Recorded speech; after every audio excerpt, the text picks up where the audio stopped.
नमः।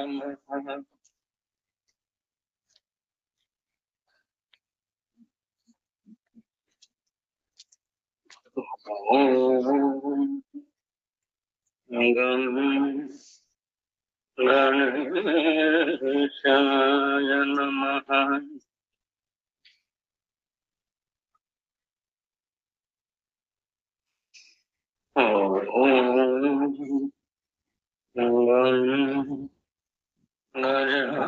गजाननाय नमः।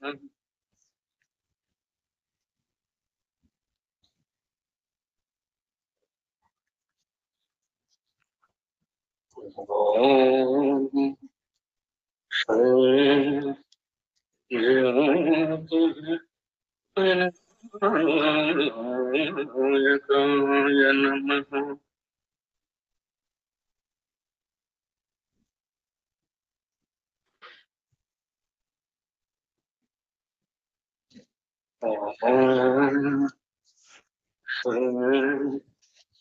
अरुणाचल विघ्नराजाय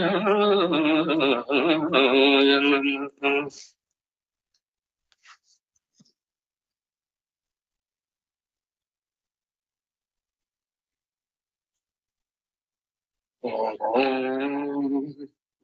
अपेत समेत अरुणाचलेश्वराय नमः।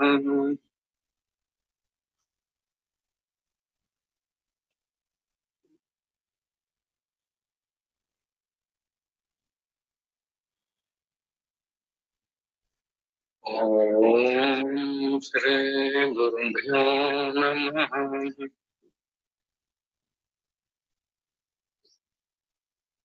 ओम श्री नाम परमात्मने नमः।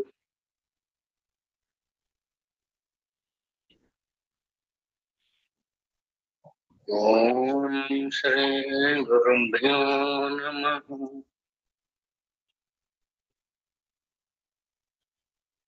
ओम नमो भगवते श्री रमणाय।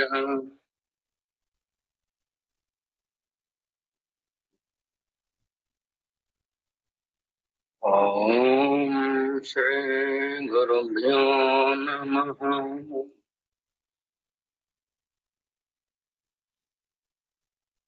ओम अरुणाचलेश्वराय नमः।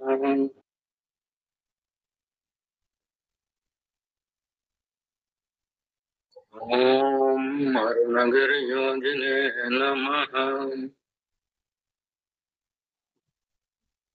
ओम श्री दक्षिणामूर्तये नमः। अरुणाचल शिव अरुणाचल शिव अरुणाचल शिव अरुणाचल अरुणाचल शिव अरुणाचल शिव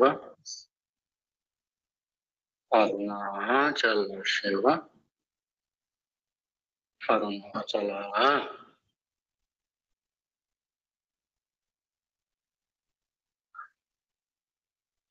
భక్తులైన మీ అందరి పాదపద్మాలకు నా హృదయపూర్వక నమస్కారాలు తెలియజేస్తుంది. ఎవరైనా మీ సాధనల్లో ఏమైనా డౌట్లు ఉంటే అడగండి.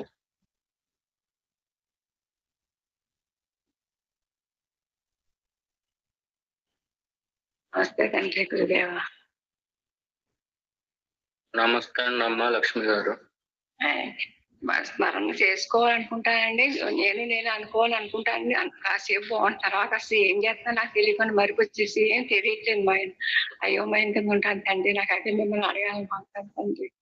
నాకు చేసుకోవాలని అత్తమా అని మీరు చెప్పిన మాట గుర్తుపడుతుంది. నాకు అదే గుర్తు రావట్లేదు. నమ్మించింది. సరేనమ్మా. నమస్తే తండ్రి. నమస్తే అండి. లక్ష్మి గారు అడిగిన ప్రశ్న, నేను నేను అని అనుకోమంటున్నారు కదా, అలా అనుకుంటున్నాను. కొంతసేపు అయ్యేసరికి నాకు ఇంకేమీ తెలియటం లేదు, ఏమి గుర్తుకు రావట్లేదు అంటున్నారు. భగవాన్ రమణ మహర్షి గారు ఒక సాధకుడు వెళ్ళినట్టు, నాకు గంపెడు సంసారం ఉంది, పిల్లలు ఉన్నారు, వీళ్ళందరితో ఉండగా నేను సాధన చేయలేకపోతున్నాను, నన్ను ఏం చేయమంటారు అని అడిగినప్పుడు ఆయన ఏమన్నారంటే, చాలా సింపుల్ గా సమాధానం చెప్పారు. మీరు ఎంత సంసారంలో ఉన్నా నేను అనుకుంటూ ఉన్నాండి అని చెప్పారు. ఆ సాధకుడు సరే అని చెప్పి వెళ్ళిపోయాడు. ఆయన సాధన మొదలు పెట్టినప్పుడు సంసారంలో ఉండగా ఇంట్లో పిల్లలు ఉంటారు, అల్లరి చేస్తూ ఉంటారు, తనకు ఏదో పని ఉంటుంది, తను ఆ పని చేసుకుంటూ ఉండాలి. ఎలా ఉంటూ ఉండగా భగవాన్ చెప్పింది జ్ఞాపకం వచ్చింది. ఏమంటారు భగవాన్, తన చేతిలో ఉన్న పని చేసుకుంటూనే నేను నేను అనుకోమన్నారు. అలాగే అనుకోవటానికి ప్రయత్నం చేస్తున్నాడు. నేను నేను నేను నేను అని అనుకుంటున్నాడు. అనుకుంటుంది కదా, గంటకు సంసారం కదండి అని చేస్తాను. పిల్లలిద్దరు వచ్చి నాన్న తమ్ముడు కొడుతున్నాను అని అన్నయ్య చెప్పాడు. కాదు అన్నయ్య అని చెప్పాడు, నేను అన్నయ్య కొట్టాను అని తండ్రి చెప్తాడు. అప్పుడు తండ్రి డ్యూటీ వెళ్ళటానికి రెడీగా ఉంది. ఆయన భార్య క్యారేజ్ సర్దటానికి రెడీగా ఉంది. భర్తని ఆఫీసుకు పంపించిన తర్వాత పిల్లల్ని స్నానాలు చేయించి క్యారేజ్ పెట్టి పంపించాలి. ఆ హడావుడిలో ఈ పిల్లలిద్దరూ, పెద్దోడు చిన్నవాడిని తిట్టాడు, వాడేదో పని సరిగ్గా చేయలేదని తిట్టాడు. నేనంతట అని చెప్పి చిన్నవాడు పెద్దవాడిని కొట్టాడు. ఇది ఎక్కడన్నా సీను. ఈ గృహస్థు భగవాన్ నన్ను ఏం చేయమంటారో సాధన అడిగినప్పుడు ఆయన చెప్పింది ఏంటి, నేను నేను అనుకుంటే అన్నారు కదా, అలాగే నేను అనుకుంటున్నా. అనుకుంటూ ఉండగా ఈ పిల్లలిద్దరు వచ్చారు. వచ్చి ఒకళ్ళ మీద ఒకళ్ళు నేరాలు చెప్పారు. ఈయనేం చేశాడు, నేను నేను అనేది మర్చిపోయాడు. మర్చిపోయి వీళ్ళు ఇంత గొడవ పెట్టుకుంటున్నారు, ఎందుకు పెట్టావు తమ్ముని అని అడిగాడు. అప్పుడు నేను స్మరణ లేదు. అప్పుడు పెద్దోడు చెప్పాడు, వాడు పెన్సిల్ తోటి గోడ మీద రాసేస్తున్నాడు. గోడ పాడైపోతుంది కదా, అంచేత కొట్టాను అంది. అప్పుడు కూడా ఈ గృహస్థికి నేను స్మరణ లేదు. మరి నా గోడ మీద ఎందుకు రాస్తే పెన్సిల్ తోటి అని చిన్నవాడిని అడిగాడు. అడిగితే నాకు రాయాలని రోజుని రాశాను అని చెప్పాడు. అలా నన్ను రాయకూడదని చెప్పాలి కదా, నాకు తెలియదు రాశాను అని చిన్నగా చెప్పాడు. ఎందుకు కొట్టాడు నన్ను అన్నాడు. చెప్పకూడదు, అలా రాయొద్దని చెప్పొచ్చు కదా, ఎందుకు కొట్టు అని తిట్టాడు అని. అందుకనే నేను కొట్టాను అన్నాడు. అప్పుడు కూడా ఈ గృహస్థికి నేను స్మరణ లేదు. అప్పుడు మనం రాయొద్దని చెప్పాలి అంతే, నువ్వు కొట్టకూడదు, లేదంటే నాకు వచ్చి చెప్పాలి నువ్వు అని పెద్ద అబ్బాయికి చెప్పాడు. అది కాదు నాన్న, మీకు వచ్చి చెప్పేలోపు మొత్తం గోడంతా పాడు చేసేస్తాడు. మనం మొన్నే కదా రంగులు వేయించాం, రంగులన్నీ పాడైపోతాయి కదా. ముందు ఆపాను, ఆపితే వినలేదు. నేను వద్దన్నా కొద్దీ రాసేస్తున్నాడు. అక్కడ రంగులు వేసిన దానికి పోతాయి కదా, అది అందుకనే కొట్టాను నేను అని వాడు చూస్తున్నాడు. అప్పుడు కూడా గృహస్థుకి నేను స్మరణ లేదు. అప్పుడు చెప్పాడు తండ్రి, అన్నా కదమ్మా, డబ్బులు కొన్ని వేలు పెట్టి రంగులు వేయించా, నువ్వు పెన్సిల్తో రాసేస్తే అవన్నీ ఖరాబ్ అయిపోతాయి కదా, అలా రాయకూడదమ్మా అని తమ్ముడికి చెప్పాడు. అప్పుడు కూడా నేను స్మరణ లేదు. అప్పుడు తమ్ముడు, సరే నాన్న ఇక మీద రాయను, అన్నయ్యని మాత్రం తిట్టొద్దని చెప్పండి అన్నాడు. నువ్వు రాయకుండా ఉంటే వాడు కూడా తిట్టడు కదా, నేదే తప్పు ముందు ఎందుకంటే అలా కాదు, ఎందుకు కొట్టాలి నన్ను తిట్టాను అంతేనండి. వాడు రాసేస్తా ఉంటే పట్టుకున్నాను రాయొద్దని, అప్పుడు చేయి తగిలితే కొట్టాను అనుకున్నాడు అని అన్నయ్య చెప్పాడు. అప్పుడు కూడా ఈ సాధకుడికి నేను స్మరణ లేదు. అప్పుడు వాళ్ళిద్దరిని సముదాయించి వెళ్ళి స్నానాలు చేయండి, ముందు స్కూల్ టైం అవుతుంది చెప్పి పంపించేశాడు. పంపించేసిన తర్వాత అప్పుడు నేను నేను అనే స్మరణ వచ్చింది. అంటే ఏదైనా ఒక సమస్య వచ్చినప్పుడు ఈ నేను స్మరణ ఆయనకి పోయింది.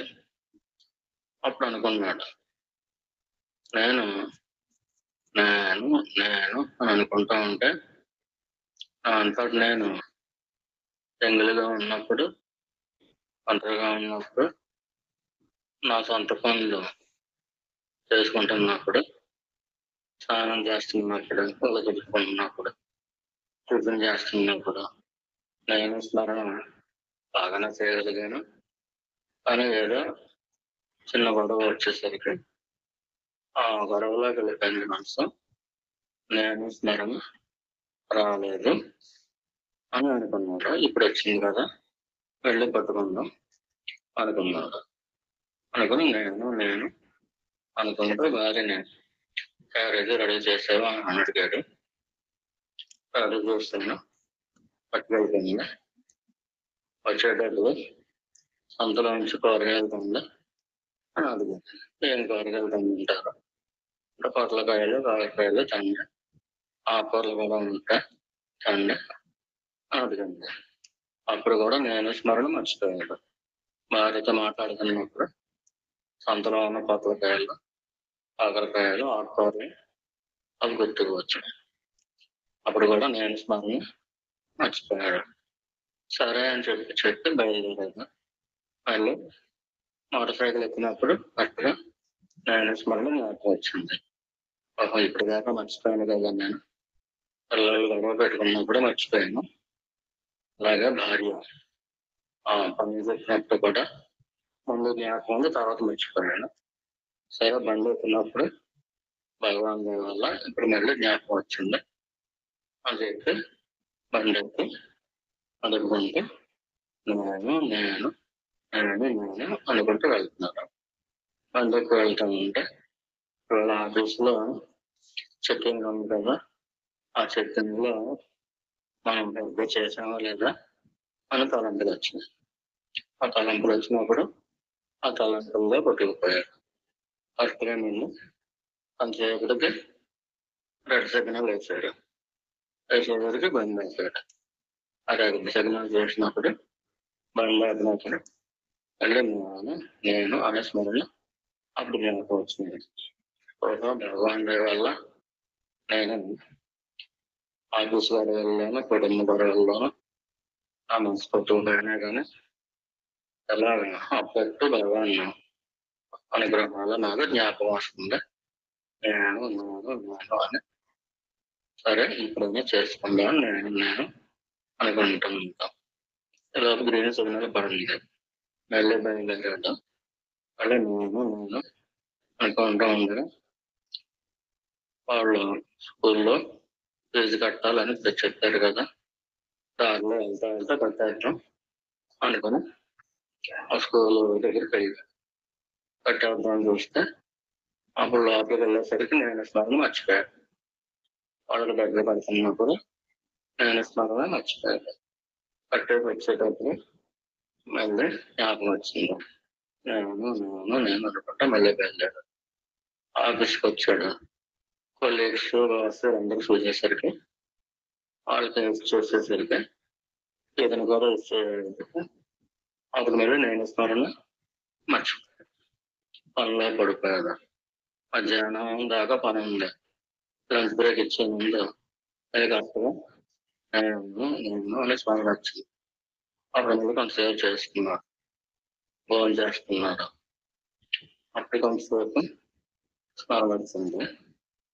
నేను అనుకుంటున్నాను ఈ మొత్తం పోవడంతో నేను స్మరణ లేకుండా కలిపేసాను. మీదట ఫోన్ తెచ్చుకోవాలి అనుకుంటున్నాను. మళ్ళీ సాయంత్రం పడుకోకుండా ఆఫీస్ అప్పుడే పడిపోయాడు. పడిపోయి నేను స్మరణ మర్చిపోయాను. బయలుదేరేటప్పుడు మళ్ళీ జ్ఞాపకం వచ్చింది. అప్పుడు మళ్ళీ నేను అనుకుంటున్నాను. నేను స్మరణ రోజులో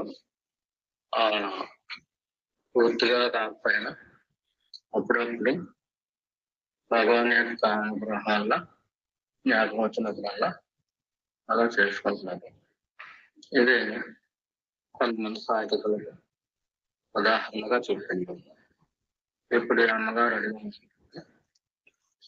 నేను అనుకోమన్నాను కదా, అలాగే అనుకుంటున్నాను. అలా అనుకుంటూ ఉంటే కొంతసేపులో మర్చిపోతున్నాను. ఏమి తెలియట్లేదు అన్నారు. నేను అని అనుకోవడం భగవాన్ యొక్క అనుగ్రహంలోనే మనం అనుకోగలుగుతాం. మనం మర్చిపోయినప్పుడు భగవాన్ అనుగ్రహం లేదని కాకుండా మనం ఎన్నో విషయాల్లోకి తిరగటం అలవాటు చేసుకున్నాం. మన మనసుకి ఇంతకుముందు ఏ అలవాటు అయితే ఉంటుందో ఆ అలవాటే నడుస్తుంది. మధ్యలో భగవాన్ గ్రేస్ వచ్చినప్పుడు మనకు అది సాధన వల్ల జ్ఞాపకం వస్తుంది. ఎర్లీ స్టేజెస్ లో ఆ విధంగానే ఉంటుంది. ఈ అమ్మగారు చెప్పినట్టుగా, లక్ష్మి గారు చెప్పినట్టుగా నేను అనుకుంటా ఉంటే ఇంకేం తెలియట్లేదు, మర్చిపోతున్నాను అంటున్నాను. ఆ సాధన అలాగే కొనసాగుతుంది. దాంట్లో మనం జరగకూడదు ఏమి జరగట్లేదు. సాధన అలాగే జరుగుతుంది. నేను అనుకుంటున్నాను. కొంతమందికి అయితే తలంపులు ఏమైనా రావచ్చు. ఆ తలంపుల్లో పడిపోతాం. తర్వాత కొంతసేపటికి మళ్ళీ జ్ఞాపకం వస్తుంది. అంటే బుద్ధి పనిచేస్తుంది. నేను స్మరణలో ఉండిపోకుండా మనసులో ఈ తలంపులు వచ్చినాయి కదా, ఆ తలంపులు కూడా ఉపయోగంగా మీరు వెనక్కి బుద్ధి చూడండి, జ్ఞాపకం చేస్తారు. ఆ జ్ఞాపకం చేసే శక్తి బుద్ధికి ఉండే అదే ఆ బుద్ధి ద్వారానే భగవాన్ గ్రేస్ పనిచేస్తుంది. అలా నేను అనుకుంటా ఉంటే కొంతమందికి ఏమీ తెలియదు. కళ్ళు మూసుకుంటే అంతా చీకటిగా అనిపిస్తుంది. అలాగే నేను అని అనుకుంటా ఉంటే ఆ నేను అనుకునేది అనుకుంటా ఉంటుంది కానీ ఎలా ఉందో ఏంటో తెలియదు. ఆ నేను అనే ఫీలింగ్ అలా తప్పుకుంటూ వెళ్తూ ఉంటే మళ్ళీ మనం ఎందువల్ల మర్చిపోతారు తలంపులు ఉంటే కనుక తలంపుల వేగం వల్ల తలంపుల్లో కొట్టుకుపోతాం. ఒకవేళ తలంపులు లేవనుకోండి అటువంటిప్పుడు ఒక నిద్ర కనిపిస్తుంది. అది నిద్ర కాదు, అది కూడా యోగాన్ని కలిగించే నిద్ర. చేత కొంతసేపు నిద్ర వస్తుంది. తర్వాత మళ్ళీ ఉన్నట్టుండి మెలకు వచ్చేస్తుంది. ఈ తలంపులు ఒకవైపు లాక్కెళ్ళిపోతారు. అప్పుడు నేను మర్చిపోతారు. అది ఒక విధానం జరుగుతూ ఉంటుంది. మళ్ళీ ఇంకొక రకం అయితే కనుక ఏమీ కనపడదు, ఏమీ తెలియదు అని నేను అనుకుంటూ అదట్లో వెళ్ళిపోతారు. అది ఇంకొక రకం వస్తూ ఉంటుంది. అలా 2 రకాలుగా చాలా రకాలుగా ఉంటాయి. ప్రస్తుతానికి 2 రకాలు చెప్పుకుంటాం. ఈ తలంపులు వచ్చేసి తీసుకెళ్ళిపోతూ ఉంటాయి కదా, అప్పుడు నేను అనేది మర్చిపోతారు కదా. అది ఎందువల్ల వస్తుంది అంటే ఎవరైతే కట్టుకట్టుకుని పెట్టుకుని చేస్తూ ఉంటారో అంటే మన గురుదేవులు నాన్నగారు ఏం చెప్పారంటే ఏ పని చేస్తున్నా కానీ నేను చేస్తున్నాను అనే భావన పెట్టుకోకుండా ఈ దేశం ద్వారా ఈశ్వరుడు చేయించుకుంటున్నాడు అనే చిన్న పనైనా పెద్ద పనైనా ఆ భావంతో చేస్తూ ఉంటే అప్పుడు పెద్దగా అంటుకోదు. లేకపోతే నేనే చేస్తున్నాను అని అనుకోవటం వల్ల మనకి ఇది లోకంలో మనకి రాగద్వేషాలు ఎప్పుడైతే నేనే చేస్తున్నాను అనుకుంటామో మనకి నచ్చినట్టుగా పనిచేసిన వాళ్ళ పట్ల రాగము అంటే ఇష్టం పడుతుంది. మనకు నచ్చినట్టుగా ఎవరైతే చేయటం లేదో అటువంటి వాళ్ళ మీద ద్వేషం పడుతుంది. రాగద్వేషాలు ఒకదానికి కారణం ఈ కర్తృత్వం. నేనే చేస్తున్నాను ఈ పని. అందువల్ల కొంతమందికి వ్యక్తులు కాకపోయినా పరిస్థితులు ఉంటాయి. ఈ పరిస్థితులు నాకు ఇబ్బందిగా ఉంటున్నాయి అని అనిపిస్తూ ఉంటుంది. కొన్ని పరిస్థితులు అనుకూలంగా అనిపిస్తూ ఉంటుంది. ఏవైతే ఇబ్బందులు కలిగించే పరిస్థితులు ఉంటాయో అప్పుడు దుఃఖం వస్తుంది వాటిని చూస్తే. ఏవైతే అనుకూలమైన పరిస్థితులు కనిపిస్తాయో అప్పుడు సుఖం భావన వస్తూ ఉంటుంది. అంతేగాని నిజానికి అప్పుడు దుఃఖము లేదు, సుఖము లేదు. ఈ మనసు పరిశుభ్రం పెట్టుకుని రాగద్వేషాల్లో పడుతుంది కాబట్టి, ఇష్టాలు అయిష్టాల్లో పడుతుంది కాబట్టి సుఖం దుఃఖం 2 ఫీల్ అవుతుంది. నిజానికి అక్కడ సుఖము లేదు, దుఃఖము లేదు, 2 లేదు. కానీ ఇది మనసు పెట్టుకున్న కర్తృత్వం వల్ల రాగద్వేషాలు బట్టి వాటిల్లోంచి సుఖ భావన దుఃఖ భావన వస్తుంది. ఈ 2 భావనలే కానీ నిజంగా కాదు. మరి ఇలా వచ్చినప్పుడు ఎవరైతే నేను అనుకుంటున్నారో ఆ సాధన చేసుకుంటున్నారో వారికి ఇష్టం లేని తలం వారు కానీ ఇష్టం లేని పరిస్థితులు కానీ పదే పదే వస్తాం. ఎంచేత వారి పట్ల అయిష్టాన్ని పెట్టుకోవటమే దానికి కారణం. అందుచేత భగవద్గీతలో వాసుదేవ స్వామి ఏం చెప్పారంటే నీకు ఇష్టమవద్దు అయిష్టమవద్దు సమానుభవం సమశత్రువు మిత్రేచ తథా మౌనావ మౌనయో తుల్య నిందాస్తుతి మౌని. అలా ఎవరైతే భక్తి ఉండి నా పట్ల సమానంగా ఉంటారో వాళ్ళంటే నాకు ఇష్టము అని ఆయన స్వయంగా చెప్తున్నారు. భగవంతుడికి ఇష్టం అవటం కంటే మనకి ఇంకా కానీ అదృష్టం ఏముంది? మనం భగవంతుడికి ఇష్టం అవటం కోసం సమానంగా ఉండాలి. రాగము పెట్టుకోకూడదు, ద్వేషము పెట్టుకోకూడదు, ఇష్టము పెట్టుకోకూడదు, అయిష్టము పెట్టుకోకూడదు. అలాగే ఎవరిని దూషించకూడదు, అలాగే ఎవరిని కూడా నెత్తి మీద పెట్టుకోకూడదు. మన మనసు అనే నెత్తి మీద పెట్టుకోకూడదు. నిందాస్థితుల పట్ల కూడా నిందించిన పట్టించుకోవద్దు, స్తుతించిన పట్టించుకోవద్దు, మౌనంగా ఉండాలి. అలా ఎవరైతే ఉంటున్నారో వారు నాకు ఇస్తులు అని చెప్పాడు. భగవంతుడికి ఇస్తులు అవ్వటం కంటే ఇంకేం కావాలి మనకి? భగవంతుడికే మన ఇష్టలు అయితే మన పని ఆయనే చేస్తాడు. మనం ఇష్టం అవ్వాలి ఆయనకి. మనకు ఆయన ఇష్టం అవటం కాదు. మనకి చాలా మందికి కోరికలు ఉంటాయనుకోండి, భగవంతుడిని కోరుకుంటారు. మన ఇష్టం వెనకాల మన కోరుకుంటుంది. అలా కాకుండా భగవంతుడికి మనం ఇష్టం అవ్వాలి. అలా అవ్వాలంటే వీటిని విడిచిపెట్టాలి. సమానంగా ఉండాలి, మౌనంగా ఉండాలి. ఎప్పుడు సదా మౌనంగా, మనసులో మౌనంగా ఉంటే రాగద్వేషాలు కలగకుండా, శత్రువులు మిత్రులు ఎవరు లేకుండా చూసుకుంటూ అందరి పట్ల సమాన భావంతో ఈ ప్రపంచం అనేది మనకు కనిపిస్తుంది కదండి. అది చేయటం కష్టమే. కానీ ఇది భగవాన్ చెప్పినట్లుగా మనకి కళలాగా భాషం అనుకోండి. కళలో ఇష్టలు ఉంటారు, అయిష్టలు ఉంటారు. అలాగే శత్రువులు ఉంటారు, మిత్రులు ఉంటారు. ఈ శత్రువుల్ని మిత్రుల్ని కూడా కళలో ఎలా వచ్చాడు కళలోకి? మన మనసులోంచే పుట్టాడు. వాళ్ళు ప్రత్యేకించి శత్రువులు లేరు, ప్రత్యేకించి మిత్రులు లేరు. మన మనసులోంచే ఆ శత్రువు, ఆ మిత్రుడు పుట్టారు. ఈ మనసుకు అదొక ఆట అన్నమాట. అంటే శత్రువులు పుట్టించుకోవటం కూడా ఒక ఆట. అలాగే ఎక్కువ ఇచ్చే ఖచ్చితంగా పుట్టించుకోవడం కూడా ఒక ఆట. దానికి ఏదో ఒకటి ఉండాలి. ఏదో తనకి ఏదో ఒకటి ఎప్పుడూ ఉండాలి. మనల్ని మనం ఏడిపించుకుంటామా? ఏడిపించుకోం కదా. అంటే మనసు చేసే పని అది.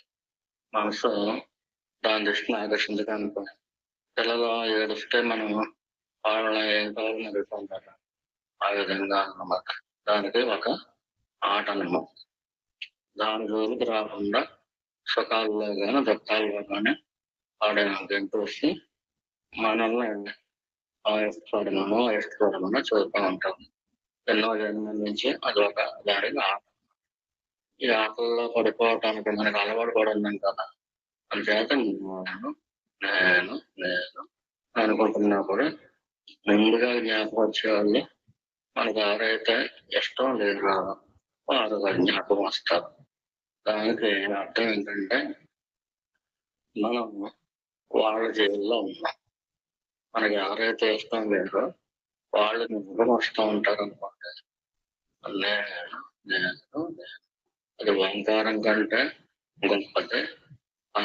చాలా గొప్పది అని చెప్పి భగవాన్ చెప్పారు కదా. ఒకవేళ ఓంకారం చూడుతూ ఉన్నా, మంత్రం చూడుతూ ఉన్నా కానీ ఇలాగే తలంపులు వస్తూ ఉంటాయి. మొట్టమొదటిగా బంధించేది ఏంటంటే అయిస్తులు బంధిస్తారు. మనం ఎవరినైతే అయిష్టంగా ఉన్నామో, ఎవరి పట్ల అయితే వ్యాసం పెట్టుకుని ఉన్నామో, అయిష్టంగా ఉండటం కంటే వ్యాసం పెట్టేసుకునే స్థాయికి వెళ్ళటం ఇంకా కొంచెం రాగం ముదిరినట్లు. ఆ విధంగా కాకుండా అయిష్టం స్థాయిలోనే ఉంటే తొందరగా వదిలించుకోవచ్చు. అయిష్టం బాగా పెంచేసుకున్నాం అనుకోండి, అప్పుడు ద్వేషం స్థాయికి వెళ్ళిపోతుంది.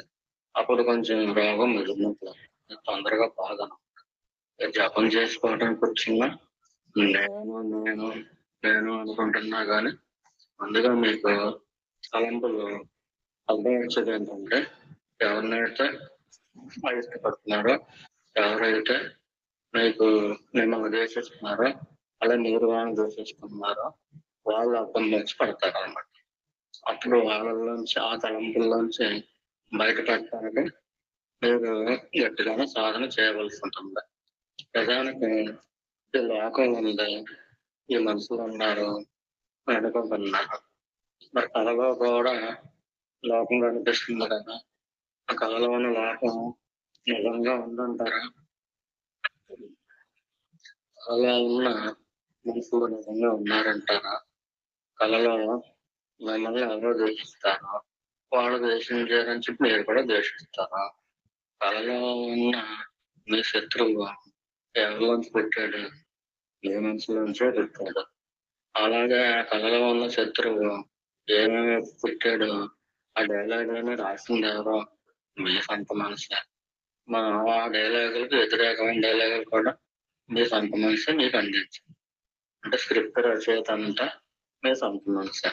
అలా ఎందుకు చేస్తుంటే దాని మీద దెబ్బ పెట్టుకోవటం అది ఇష్టం ఉంటుందా అంటే అది కూడా ఇష్టమే దానికి. ఏడవటం కూడా ఒక ఇష్టం దానికి. నవ్వటం, నవ్వించటం, ఏడవటం, ఏడిపించటం ఇవన్నీ కూడా మన మనసుకి దాగుడు మూతల ఆట అనమాట. దానికి అది ఒక అలవాటు. కళలో ఎలాగైతే ఆ శత్రువులు, ఆ మిత్రులు, ఆ లోపము నిజం కాదు.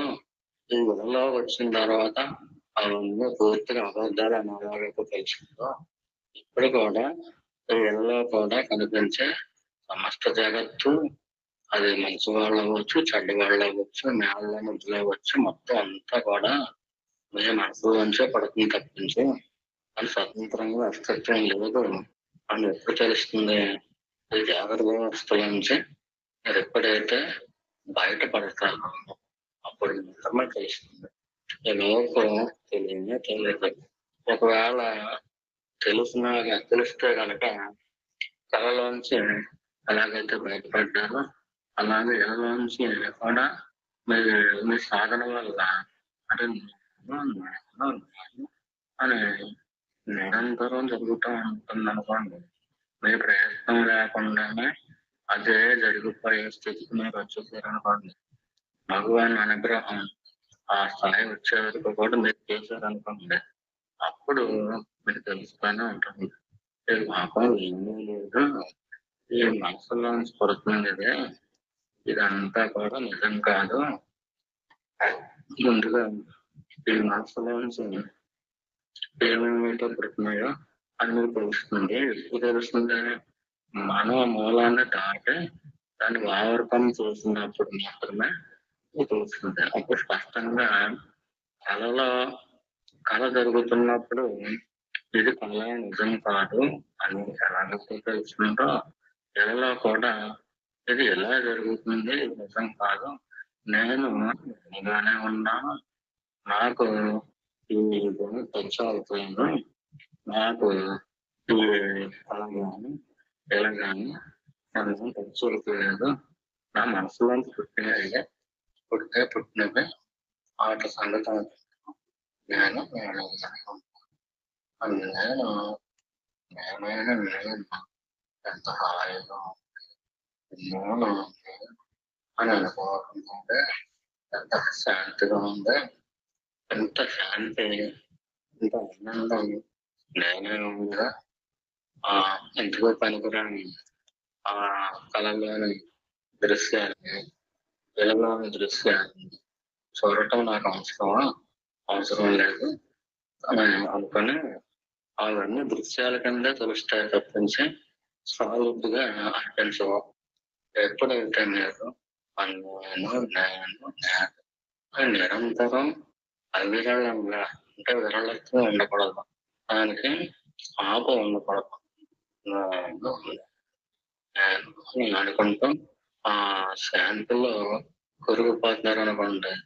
నిజమైన నేనుగా మీరు ఉంటున్నప్పుడు ఏదైతే ఒక అబద్ధమైనంలో ఆ అబద్ధమైన మీరు కాదని తెలిసింది. న్యూరాన్స్ ఈశ్వరుడు యొక్క విలాసం వల్ల, ఈశ్వరుడు యొక్క ఆజ్ఞ వల్ల ఒక పుట్టుట్టు నేను అబద్ధమైన బయటకు వస్తుంది. ఆ మనసు దాన్ని అహంకారం అని గాని మనసు అని గాని అంటారు. ఆ మనసు ఎంతో గొప్ప లోకాన్ని సృష్టించుకుంటుంది. దానికి అది ఆనందం, దానికి అది సరదా. దాంట్లో ఏడవటం ఉంది, దాంట్లో నవ్వటం ఉంది, దాంట్లో దుఃఖించడం ఉంది, దాంట్లో చూపించడం ఉంది. దాంట్లో ఉన్న ప్రతిదీ కూడా ఆ మనసే సృష్టించుకుంటుంది. ఈశ్వరుడు ఇచ్చిన ఎనర్జీ తోటి అది సృష్టించుకుంటుంది. నేను ఈశ్వరుడిగా ఈశ్వరుడి భాగాల దగ్గర ఉన్నాను. ఈశ్వరుడే ఉన్నాను. నన్ను ఏమి టచ్ చేయట్లేదు. ఎంత హాయిగా ఉంది నాకు అని అనుకుంటూ ఉంటుంది. అంటే ఎంతో శాంతిగా ఉంది కదా, ఎంత హాయిగా ఉంది కదా. ఈ హాయిని నేను విడిచిపెట్టలేను. ఈ శాంతిని నేను విడిచిపెట్టకూడదు. ఇంత ఆనందాన్ని, ఈ ఆనందం ఇంకా లోపలికి వెళ్తా ఉంటే ఎంత ఉంది అని చూస్తే అది అనంతంగా దారి చేస్తుంది. ఎంత లిమిటేం లేకుండా ఉంది. ఎంత బాగుందో, ఎంత బాగుందో ఈ ఆనందమే మూలకథ. ఈ అనంతమైన ఆనందాన్ని నేనే ఉండను. ఈ మనసు అనేది దేనికి నుంచి లేనిది పోతుంది. ఆ లేనిది లేని లోకాన్ని సృష్టించుకుంటుంది. ఇదంతా కూడా ఈశ్వరుడు యొక్క లేదా పరమేశ్వరుడు యొక్క లేదా ఆ గొడవల్లోకి నాకు అవసరం లేదు. నేను నేనుగానే ఉంటాను.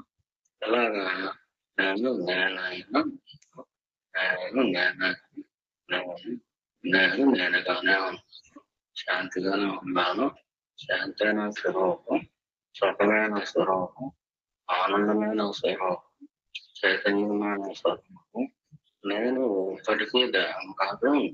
నేను నుంచి ఏదైతే పుట్టిందో ఈశ్వర సంకల్పం చేత అది ఈశ్వరుడు ఎలా ఇష్టం అది దాంట్లోంచి ఆ మనసు పుట్టి అది కలగంటుంది. అదే ఎలాగంటుంది, అదే గాఢ స్థితిలో గడిపింది. నేను ఈ కళలోంచి బయటకు వెళ్ళిపోయాను. అలా బతుకని తెలిసింది. నేను నేను అనుకుంటూ ఉండగా ఈ ఎలలోంచి కూడా బయటపడిపోయాను. ఇది కూడా అబద్ధం అని తెలిసింది. ఇప్పుడు నేను ఎలాగొన్నాను గాఢ స్థితి కూడా అది తెలుస్తూనే ఉన్నాయి. నేనుగానే ఉన్నా. ఏదైతే నేనుగానే ఉన్నానో అది కళ అబద్ధం, నేను నిజం. ఆ ఎలా అబద్ధం, నేను నిజం. ఆలస్య శక్తి కూడా ఒక అవస్థే కానీ అది కూడా నిజం కాదు. కానీ నేను మాత్రం నిజం. ఏదైతే నిజమో అదే నేరుగా ఉన్నాను కదా, ఇంత హాయిగా ఉన్నాను. ఇదే నాకు చర్మస్థితి, ఇదే అనంతమైన స్థితి. ఇంత అనంతత్వాన్ని వదులుకుంది వాటర్లో వెళ్ళవలసిన అవసరం నాకు. కళలోకి వెళ్దాం వెళ్దాం ఏ జీవుడు అనుకుంటాం వాడు హాయిగా ఉన్నాడు అలా అనుకోడు. అలా ఎలాగ వెళ్దాం వెళ్దాం అనుకుని ఏ జీవుడు అనుకుంటాడు, ఏ జీవుడు అనుకో. అలాగే గాఢ నిద్రలో వెళ్ళిపోదాం అనుకుంటే అది తెలియదు కదా, అది ఎట్లా పోతున్నప్పుడు.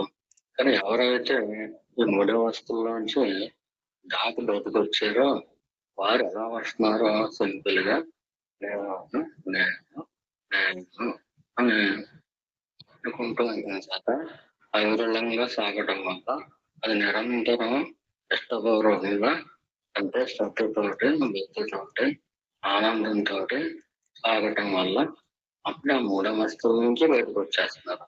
ఇంతకంటే గొప్ప షార్ట్ కట్ ఈ భూమి మీద కానీ ఏ సృష్టిలో కానీ ఎవరో చెప్పరు. సాక్షాత్తు రమణ భగవానుడు స్వయాన సుబ్రహ్మణ్యేశ్వరుడు యొక్క అంశ వచ్చి భూమి మీద కొంతకాలం నడిచింది. ఆయన్ని మనం ఆశ్రయించాం. ఎప్పుడో ఏదో పుణ్యం చేసుకుని అది ఈశ్వరారాధన చేసుకున్నాం. ఏ కోరిక లేకుండా ఓ పరమేశ్వర నువ్వే మాకు కావాలి, నువ్వు ఇచ్చే సుఖాలు ఇవన్నీ కూడా మాకు అవసరం లేదు. నాకు మాత్రం నువ్వే కావాలి, నీ తత్వం ఏంటో చెప్పు అని ఈశ్వరారాధన చేసే ఉంటాం. దానికి జవాబుగా మనకి భగవాను మార్గం అందింది. అందుచేత భగవాన్ ఓం రుజుమార్గ ప్రదర్శకాయ నమః అనే పేరు ఉంది. ఏంటంటే రుజుమార్గం అది చాలా సూటి అయిన మార్గం. దాని మీద చుట్టు తిరిగి రావట్లేదు. ఒక మంత్రం చేసుకోవటం, ఆ మంత్రం చేసుకుని వాడవడం, ఇలా అని చూసుకోవడం, అటు యజ్ఞం చేసుకుంటాం వాడు చూసుకోవడం, ఇలా చుట్టూ తిరిగి రావట్లా. డైరెక్ట్ డైరెక్ట్ మెదడు ఏంటది ఆ దేవుడి సంగతి తర్వాత చూడండి. ఈ లోకం సంగతి తర్వాత చూద్దాం. ఈ దేవుని చూసేది, ఈ లోకాన్ని చూసేది, ఈ శత్రువుని మిత్రులు చూసేది, ఈ సుఖదుఖాన్ని చూసేది ఎవరో ఒకరు ఉన్నారు కదా. నేను అని అంటున్నాం కదా. ఈ నేను ఎవరు? ఈ నేను గురించి మనం తెలుసుకోకుండా ఎందుకు అందరి గురించి తెలుసుకోవడం? అందరి గురించి తెలుసుకునే ముందు అది నా గురించి నాకు తెలియాలి కదా. నేను ఎవరో నాకు తెలియాలి కదా. నా గురించి నేను చదువుకోవాలి కదా. ఇంకన్ని పుస్తకాలు చదువుతాం, ఇవన్నీ చదివినా కానీ నా గురించి నేను తెలుసుకోకుండా అవన్నీ చదివిన ఉపకారం ఏంటి? నేను ఎవరో తెలియాలి ముందు. అది మాత్రమే ముందుగా చేయవలసిందే. నేనేదో తెలుసుకున్న తర్వాత నా సమస్య ఏంటో నేను తెలుసుకున్న తర్వాత, నా సమస్య సాల్వ్ అయిన తర్వాత అప్పుడు ఇతరులు కూడా ఉంటే చూద్దాం. ఇతరులు ఉంటే అప్పుడు చూద్దాం. ఇతరులు ఉన్నారో లేదో అనేది ఇప్పుడు మనకు కనిపిస్తున్నారు. కానీ నేను ఉన్నాను, కానీ నాకు నేను కనిపించట్లేదు. నేను ఉన్నాను, కానీ నాకు నేను స్ఫురించట్లేదు. కానీ నేను ఉన్నాను, కానీ దోషంగా ఉన్నాను అనుకుని ఇతరులందరినీ దేశాలుగా చూస్తున్నాను. దశగా ఉన్నాను అనుకుని ఇతరులందరినీ మనిషిగా చూస్తున్నాను. దేహం చూసినప్పుడు దేహంలో ఆడ మగ రంగులేంటి అన్నీ చూస్తున్నాను. మనసుగా చూసినప్పుడు వాళ్ళల్లో మంచి గుణాలు చెడు గుణాలని చూస్తున్నాను. అసలు నేను దేహాన్న, నేను మనసున, నేను బుద్ధిన, నేను ఇంద్రియాలన, నేను ఎవరు? నన్ను నేనే చూసుకోకుండా ఇతరులను చూడటం ఏంటి? నన్ను నేను తెలుసుకోకుండా దేవుని మాత్రం ఎందుకు తెలుసుకోవాలి అనే ఒక అన్వేషణ, అది శ్రద్ధ జరిగినప్పుడు, దాని పట్ల ఒక ఇష్టం జరిగినప్పుడు, ఆ ఇష్టం ఎలా ఉండాలంటే మీ లోపల ఆ నిజమైన నేను ఎవరు? మీరు ఎవరు? మీ లోపల ఏమైనా నిజమైన నేనుందా? లేక మీరే నేనా? ఆ నేను నిజమైన నేను ఉన్నప్పుడు మీకు ఎటువంటి ఫీలింగ్స్ వస్తున్నాయి? ఆ ఫీలింగ్స్ వచ్చినాక నేను ప్రధానమైన ఫీలింగ్ గా పట్టుకుంటాను. ఏమేమి అడ్డుపడుతున్నాయి, ఏమేమి తలంపులు వస్తున్నాయి. ఆ తలంపులు వస్తే రానివ్వండి, అవి కూడా బయట నిజంగా మనసులో ఉండటం వల్ల, బయట నిజంగా ప్రపంచం ఉండటం వల్ల కనిపించటం లేదు. ఇది కూడా కళ లాంటిదే. ముందు మీ లోపల కనిపిస్తున్నాయని తెలియట్లేదు. కళలో ఎలాగైతే శత్రువులు, మిత్రులు, లోకం, మొత్తం ప్రపంచం అంతా ఎలాగైతే కనిపిస్తుందో అది లోపల నుంచే వచ్చింది. మీ మనసులో పుట్టిందే కానీ నిజానికి అక్కడ మేడలో ముద్దులు ఏమీ లేవు. ఎప్పుడు లేవని తెలుస్తుంది? కళలోంచి బయటపడినప్పుడు మాత్రమే నిజమని తెలుస్తుంది. అవి లేవు, ఖచ్చితంగా లేనే లేవు అని ఎంత స్పష్టంగా తెలుస్తుందో, ఈ ఎలా ఉన్నప్పుడు నేను ఎంతో కష్టపడి సంపాదించాను, ఎన్నో మేడలు పెట్టాను, నేను ఎంతో చక్కగా బతుకుతున్నాను, నాకు పలానా వాళ్ళు వ్యతిరేకంగా ఉన్నారు, నాకు పలానా వాళ్ళు అనుకూలంగా ఉన్నారు.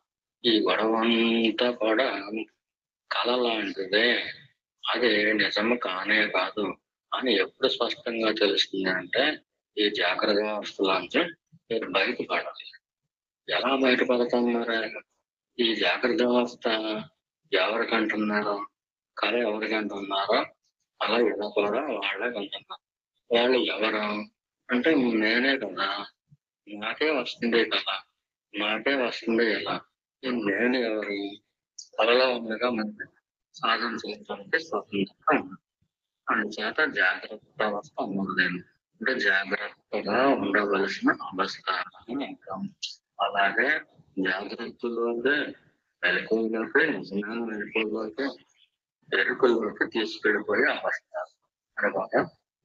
దాని అర్థం అంటే జాగ్రత్త అవస్థలోనే మనం జాగ్రత్తగా ఉంటే ఈ జాగ్రత్త అవస్థను చూస్తూ ఉన్నది ఎవరు? నిజమే కదా. ఆ నేను ఎవరు అనే దేహం ఏం చేసుకుంటున్నా చేస్తూనే ఉంది. ఎవరని నడమ అంటే అన్నా ఉంది. ఈ స్క్రిప్ట్ అంతా కూడా బయట నిజంగా మనుషులు అంటున్నారు అనుకుంటే ఈ స్క్రిప్ట్ అంతా కూడా నేను మనసు అందించిన స్క్రిప్టే అది. బయట ఎవరో శత్రువులు చూడాలనుకోండి, శత్రువులకి ఆ డైలాగులు ఇచ్చింది ఎవరో మీ మనసు అని మీకు తెలియట్లేదు. కళలో శత్రువులకి ఆ స్క్రిప్ట్ డైలాగ్స్ ఎవరు ఇచ్చారు? మీ మనసే ఇచ్చింది. అలాగే ఇందులో కూడా ఆ స్క్రిప్ట్ డైలాగ్స్ ఎవరు ఇచ్చారు కూడా మీ మనసులో నుంచే వచ్చింది. కళలోంచి కళే గొప్ప గురువు మనకి తెలుసుకుంటే. కళలో ఏదో కవిత్వం రాస్తారు. ఆ కవిత్వం మీరు రాయొచ్చు. అది స్క్రిప్ట్ ఎవరు రాశారు? ఈ మనసే రాస్తారు. కళలో మీకంటే ఇంకొకళ్ళు ఎవరో బాగా కవిత్వం రాస్తున్నారు అనుకోండి, మీకు వాళ్ళకి పోటీ అనుకోండి. వాడు మీకంటే బాగా కవిత్వం చెప్పేస్తున్నారు అనుకోండి, ఆ కవిత్వం అనే స్క్రిప్ట్ ఇచ్చింది ఎవరో? మీ సొంత మనసే. మీ సొంత మనసే కళలో మీకు ఒక పోటీదారుని పెట్టి వాడు కవిత్వం చెబుతాడు, మీరు కవిత్వం. మీ కవిత్వం రాసింది మీ మనసే. మీకంటే బాగా కవిత్వం పాడేస్తున్నాడు, రాసేస్తున్నాడు అని చెప్పింది కూడా ఆ కవిత్వం కూడా ఎవరిలోంచి వచ్చింది? మీ మనసులోంచి వచ్చింది. మరి అలాగా వాడు మనల్ని ఓడించేస్తున్నాడు అని అనిపించింది ఎక్కడి నుంచి? అది కూడా మీ మనసులోంచే పుట్టింది. తర్వాత వాడిని ఇంకా ఓడించడం కోసం మనం ఏం చేయాలని ఇంకా మంచి కవిత్వం రాసేస్తాం, ఇంకా మంచిగా పాడేస్తాం. ఆ అమ్మాయి ఓడించేస్తే మనం అనుకుంటుంది. ఈ కళలో ఒక కవిగా కవిత్వాన్ని ఇచ్చింది మీ మనసే. మీకు ఎగస్పార్టీలో ఇంకో కవిని పెట్టింది మీ మనసే. మీకంటే వాడి కవిత్వం ఇంకా బాగుంది అనిపించింది, అంత బాగా రాసింది మీ మనసే. వీళ్ళు వాడికంటే కూడా వాడిని ఓడించేసేలాగా ఇంకా మంచి కవిత్వం రాసేసింది మీ మనసే. అంటే కళలో మిమ్మల్ని, మీకు ప్రత్యర్థిని, మీ కవిత్వాన్ని, మీ ప్రత్యర్థి కవిత్వాన్ని, మీకు జయాన్ని ఎన్నిటిని సృష్టించింది ఎవరు? మీ సొంత మనసు. దానికంటూ ఒక ఆట. ఆ ఆటకి అలవాటు పడింది. అందుచేత అన్ని కళలో నిజమని అనుకుంటారు, కానీ నిజానికి భౌతికంగా బయట లేదు కళ, మనసులో పుట్టింది అంతే నిజం. భౌతికంగా ఈ జగత్తు బయట లేనే లేదు, మనసులో పుట్టింది. ఈ మనసులో పుట్టింది అని మీరు ప్రస్తుతం నమ్మదాం అనుకున్నా నమ్మబుద్ధి కాదు. అందుచేత మీరు దేహం అనుకుంటారు కాబట్టి మీరు దేహం అనుకోవద్దు, మీరు మనసు అనుకోవద్దు, మీరు ఏది అనుకోవద్దు. మీరు ఏదిగా ఉన్నారో అదిగా ఉండటానికి ప్రయత్నించండి. మీలోంచి ఇది నా దేహము, ఇది నా మనసు, ఇది నాదే అని నేను అని ఎవరంటున్నారో అని నేను అనేది పట్టుకోండి. అని నేను అనేది పట్టుకుంటున్నప్పుడు ఆ అమ్మగారు అడిగినట్టుగా ముందు కొంతసేపు నేను అనుకుంటాను. తర్వాత ఏమీ తెలియకుండా నిద్రలోకి వెళ్ళినట్టు తర్వాత మళ్ళీ మీకు వస్తుంది. అది ఒక స్టేజ్. ఆ తర్వాత స్టేజ్ ఉంది ఇంకా ఏమైనా మనకి నేను అనుకుంటున్నప్పుడు ఏవైతే ఈశ్వరుడు ఆ సాధనని ఎదురు తీసుకెళ్లేది కూడా ఈశ్వరుడే. మీకున్న శరణాగతిని బట్టి, మీకున్న పట్టుదలని బట్టి, మీకున్న శ్రద్ధాభక్తులను బట్టి ఇంకా ముందు స్టెప్ కూడా వేస్తారు. ఏంటి? తలంపులు విపరీతంగా వేస్తారు. అటు తలంపుల్ని తీసి వదలపడదు, అది పట్టించుకోక్కర్లేదు. మిమ్మల్ని మీరు చూసుకుంటూనే ముఖ్యం. మిమ్మల్ని నేను చూసుకుంటూనే ముఖ్యం. ఆ తలంపులు నాకు అవసరం లేదు అనుకుంటే సరిపోతుంది. ఎప్పుడైతే మీరు వాటిని పదార్థానంగా పట్టించుకోకుండా ఉంటారు, వాటి వేగం తగ్గిపోతాయి. లోపల ఎన్నైతే మీరు సంసారాలు సృష్టించుకున్నారో, అంటే సంసారం అంటే మీ సొంత మనసే పలానా వాళ్ళ మిత్రులు, పలానా వాళ్ళ శత్రువులు, పలానాది భాగం, పలానాది రోగం, పలానాది లైఫ్, ఇలాగా పలానాది గ్రేట్నెస్, ఇలా మనం ఎలా బతకాలి మీ సొంత మనసు సృష్టించుకుంటుంది. ఒక ఊహించుకుంటుంది మన జీవితం ఎలా ఉండాలి, ఎలా ఉండాలి. దానికి తగ్గట్టుగా అనుకూలంగా జరిగినప్పుడు కొన్ని సంఘటనలు కొంతమంది వ్యక్తులు, అనుకూలంగా జరిగినప్పుడు కొన్ని సంఘటనలు కొంతమంది వ్యక్తులు ముద్ర పడిపోతాం. అలా ముద్ర ఎవరైతే పడుతూ ఉంటారో ఆ ముద్రలని తలంపులుగా ఉంచుతుంది. మీ సొంత మనసు సృష్టించుకున్న మాయల నుంచి మీరు బయటపడాలి. ఇతరులు సృష్టించిన మాయల నుంచి కాదు, ఇతరులు అంటూ లేనివారు మీ సొంత మనసు ఏదో సృష్టించుకుందో లోకంగా ఆ లోకంలోనే గమనించిన బాగా కళలో సొంత మనసు మీకు ఇష్టమైన వాళ్ళని అయిష్టమైన వాళ్ళని కూడా సృష్టించుకుంటారు. మీకు అనుకూలమైన లోకాలని ఎటుకోవడం లేకుండా కూడా అదే సృష్టి. దానికి అది ఒక ఆట. ఆటలో కూడా ఏడుస్తుంది, జమ్మలు పడే. అలాగే ఇళ్ళలో కూడా మిమ్మల్ని నమ్మకపోండి. కానీ మీరు గుర్తించవలసింది ఏంటంటే, మీరు ఏదైతే నేను అని పట్టుకుని అలాగే వెళ్తున్నాను, దాంట్లో యుద్ధం చేసినట్టుగా వెళ్ళకూడదు. నేనెవరిని అని యుద్ధం చేసినట్టుగా వెళ్ళకూడదు. సానుకూలంగా వెళ్ళాలి. అలాగా అన్యాయం అనుకుంటే, నేను ఎవరు అని అడిగినా కానీ మనసు యుద్ధం చేసినట్టుగా ఫీల్ అవుతుంది. వైరుధ్యంగా ఫీల్ అయ్యి అది వేషం మార్చేస్తుంది. ఎవరిని తెలుసుకోవడం కోసం మీరు ఇది చేస్తున్నారు, మిమ్మల్ని మీరే తెలుసుకోవడం కోసం. మిమ్మల్ని మీరే తెలుసుకునే క్రమంలో మీ సొంత మనసే అడ్డం పడుతుంది. చేతనంటే మీ సొంత మనసు ఏమనుకుంటుందంటే, లోపలికి వెళ్ళిపోవటం ఆ పిల్లల సుఖం రాదు, బయటికి వెళ్ళటం వల్ల సుఖం వస్తుంది. ఆ సుఖమే నాకు కావాలని బలీయంగా ఎన్నో జన్మల పాటు నమ్మేస్తున్నారు. అందుచేత దాని నమ్మకాన్ని అది పోగొట్టుకోలేదు. అందుచేత ఏం చేయాలి మనం? ఈ నమ్మకం మీ దగ్గర ఉంచుకో. నువ్వు వేషాలు వేసుకో. నువ్వు ఎన్ని వేషాలు వేసినా కానీ నేను బతికిస్తాను. మన గురుదేవులు నాన్నగారు సందర్భంలో చెప్పారు. ఒక అమ్మగారు రోజు పొక్కుతేనే అని పెడుతుంది. అలవాటు అయింది. తర్వాత కొంతకాలానికి మీ అమ్మగారు పోయినప్పుడు ఊరెళ్ళినప్పుడు ఆ కుక్క ఆ గేట్ అంతా పాడు చేసేసింది. మరి ఇప్పుడు అన్నం పెడతారని చెప్పి అలవాటై కూర్చుంటాం.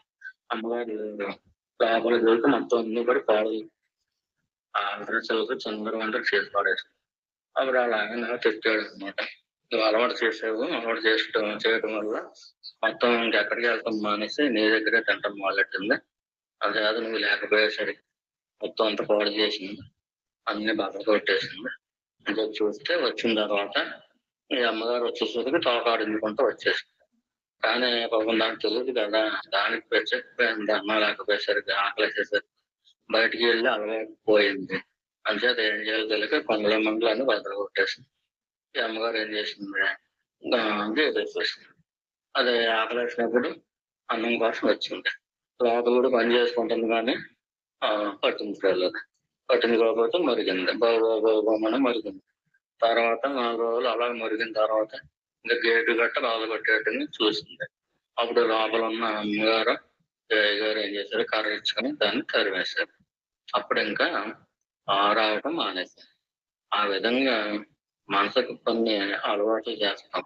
వీళ్ళలో శత్రువులని, వీళ్ళ మిత్రులని, ఈ పరిస్థితులు మనకు అనుకూలమని, ఈ పరిస్థితులు మనకు అనుకూలం కాదని, ఇదంతా మన సొంత మనసు చేసుకున్న అల్లుకున్న ఒక విషయాలయంటే బూడిదే.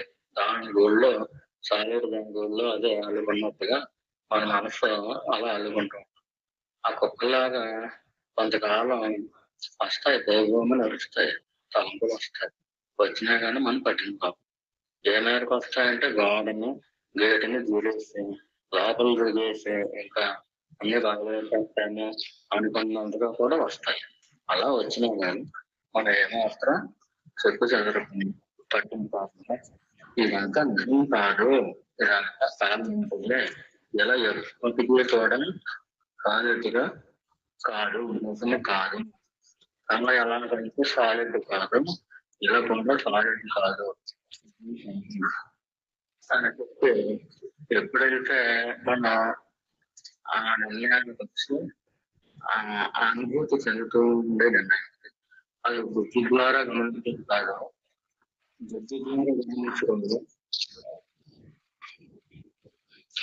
మీరు నేర్చుకుంటున్నాము అర్థమయ్యేది కాదు, అనుభవం ద్వారా గ్రహించగలిగాము.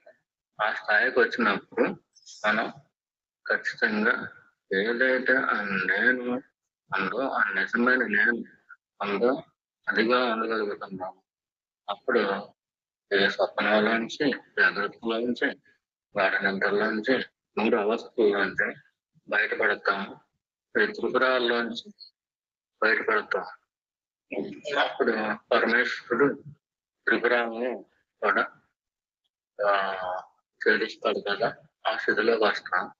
అప్పుడు 4 3 అవస్థలకే ఆవులు ఉన్నది ఏదైతే ఉందో భగవాన్ అంటారు కదా, ఆ, అదేంటి బహిరంగ అంటే ఈ మూడవస్థలకి అతీతంగా ఉంటుంది. అది మహిమాల్లో నుంచి బాగా మనమాల్లో చెబుతారనమాట. అది ఆది అంతాలు లేవు. ఆ బట్ట బయలు అంటే రమయంతగా రమ్మ అన్నమాట. దానికి బట్ట బయలు ఇల్లు అంటే ఇదంతా కూడా ఈ ఇళ్ళన్నీ కూడా చీకట్లో ఉన్నాయి. బట్ట బయలు ఇల్లు కాదు అది. అవన్నీ కూడా కళ్ళలో కనిపించే కళ్ళలో వెలుగు కనిపిస్తుంది. ఏ సూర్యుడు ఉండటం వల్ల వెలుగు కనిపించింది? అది ఆత్మ యొక్క వెలుగు. అంతేగాని మీరు కలగంటున్నప్పుడు సూర్యుడు వచ్చేసి అక్కడ వెలుగు చూపించడం కాదు.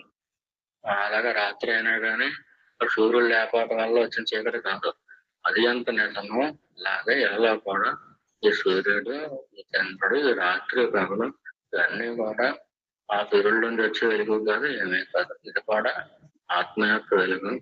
ఆ ఆత్మ ఎలా ఉంది, నేను అనేది ఏంటి, అది ఎక్కడ ఉంది, అది ఎలా ఉంది, మొత్తం ఎన్నో పుస్తకాలు చదువుతూ ఉంటారా, కానీ భగవాన్ చదువుతారండి మిమ్మల్ని మీరు చదువుతుంది. అది నేను అనే పుస్తకం చదవండి. అది ఒకటి చదివితే మిమ్మల్ని మీరు బాగా అవగాహన చేసుకుంటే అప్పుడు మీరు స్వానుభవంగా తెలుస్తూ ఉంటారు.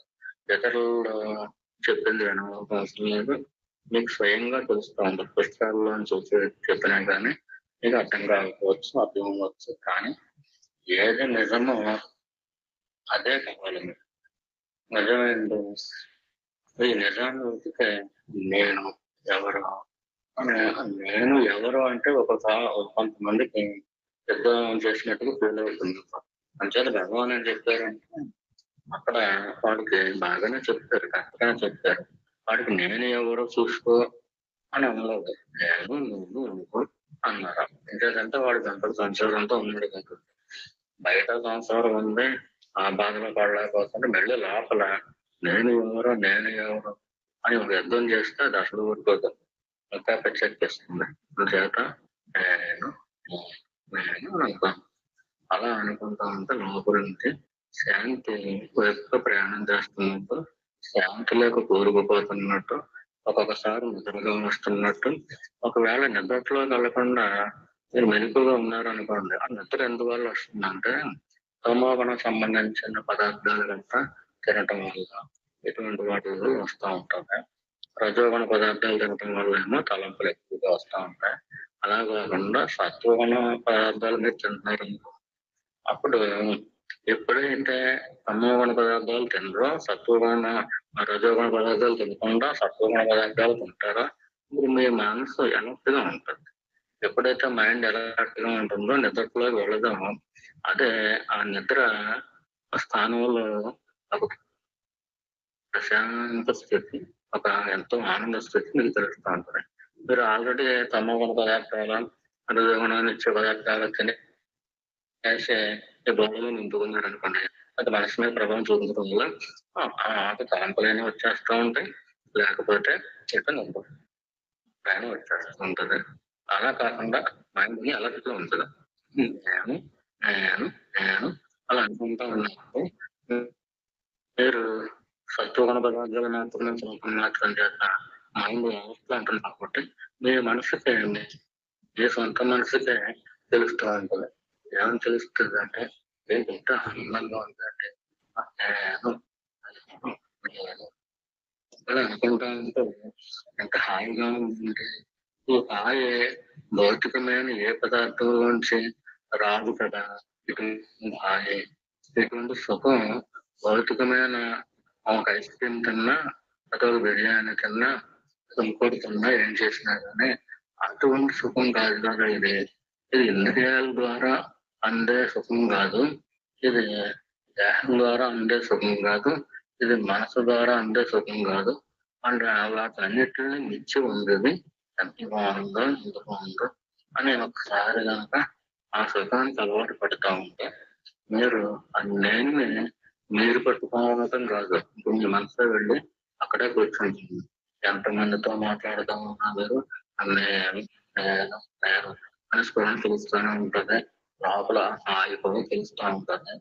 నేను నేను ఒకవేళ మీరు 10 మంది గొడవ పెట్టుకుంటున్నారు అనుకోండి, అక్కడికి వెళ్ళారు అనుకోండి, ఆ గొడవ చల్లారిపోద్ది.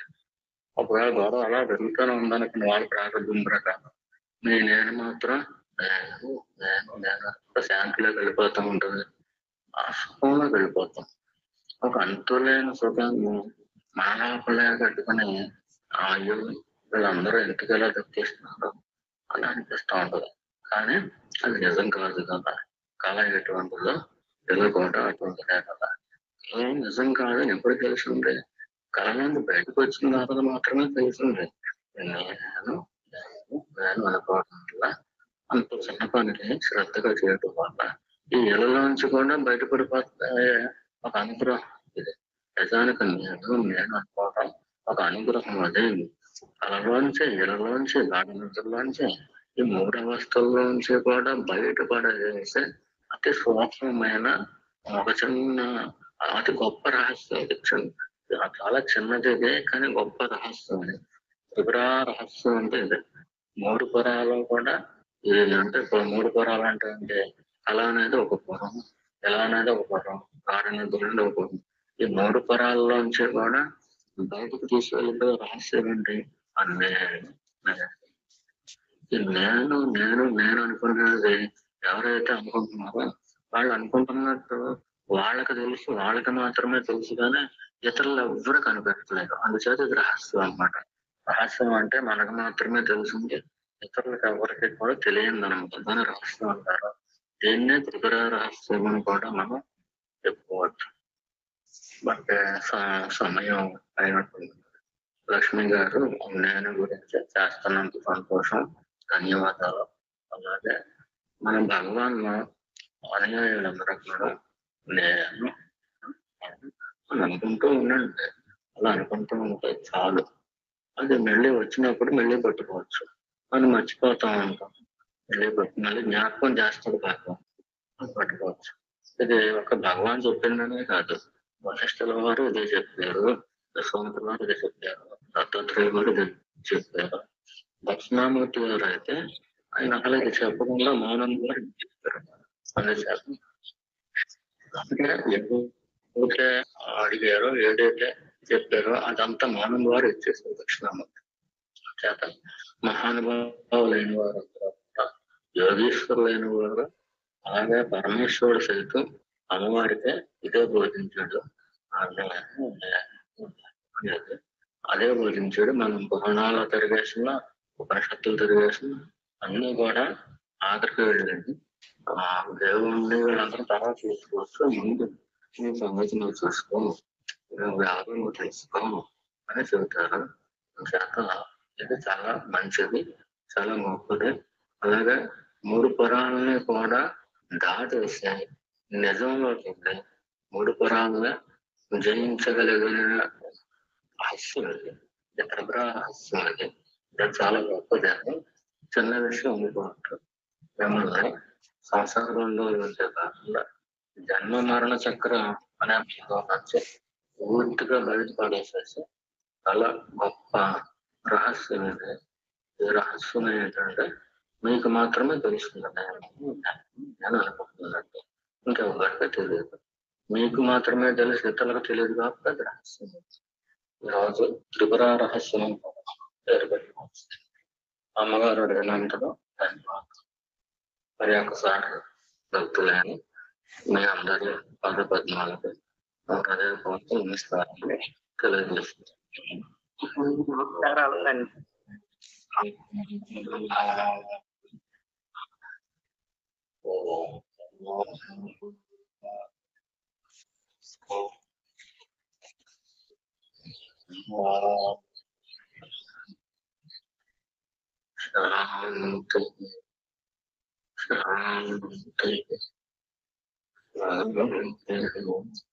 Thank you.